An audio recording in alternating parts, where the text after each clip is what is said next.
ಭಾಗ್ಯಲಕ್ಷ್ಮಿ ಬಾರಮ್ಮ.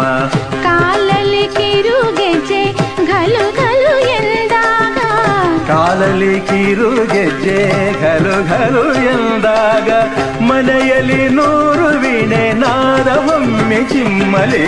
ಲಕ್ಷ್ಮೀ ಬಾರಮ್ಮ, ಭಾಗ್ಯಲಕ್ಷ್ಮಿ ಬಾರಮ್ಮ, ಬೆಳಗಲು ಮನೆಯನ್ನು ಸಿರಿದೇವಿಯೇ.